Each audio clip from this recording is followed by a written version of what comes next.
પાટણ જિલ્લાના હારીજ મામલતદાર કચેરીમાં ફરજ બજાવતા મામલતદારે કચેરીના ધાબેથી મોતની છલાંગ લગાવી અને જીવન ટૂંકાવ્યું. મામલતદાર વીઓ પટેલના મોતના સમાચાર મળતા જ તંત્ર દોડતું થયું.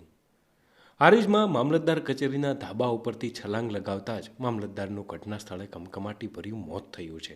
રજાના દિવસે મામલતદાર કચેરીમાં આવી અને ધાબા ઉપર ગયા બાદ છલાંગ લગાવવા પાછળ શું કારણ હતું તે હાલ ચર્ચાનો વિષય બન્યો છે.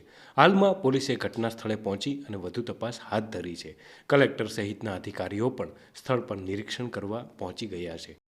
મામલતદારના મૃતદેહનું પોસ્ટમોર્ટમ કર્યા બાદ તેમના પોતાના વતન દિયોદરના લીલાધર ગામે લઈ જવામાં આવ્યા છે, જ્યાં તેમના અંતિમ સંસ્કાર કરવામાં આવશે.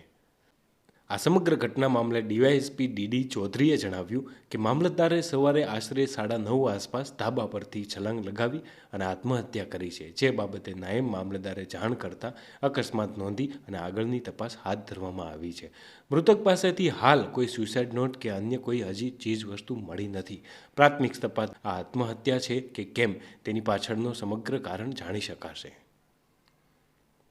આજે સવારનો આ ઘટનાક્રમ જોઈએ તો હારીજ મામલતદાર તરીકે ફરજ બજાવતા વીઓ પટેલ રવિવારે સવારના 9:30 આસપાસ કચેરીમાં આવી અને કચેરી ખોલાવીને અંદર ગયા હતા. ત્યારબાદ ધાબા ઉપર ગયા હતા અને ધાબા ઉપરથી મોતની છલાંગ લગાવી.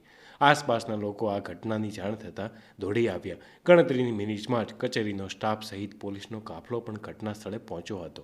મામલતદાર રવિવારના રોજ કચેરીએ આવી અને ધાબા ઉપર કેમ ગયા અને શા કારણે તેઓએ આત્મહત્યા કરી તે અંગે અનેક તરફ વિકલ્પ સર્જાઈ રહ્યા છે. હાલમાં આ સમગ્ર મામલે પોલીસનો તપાસનો ધમધમાટ શરૂ છે.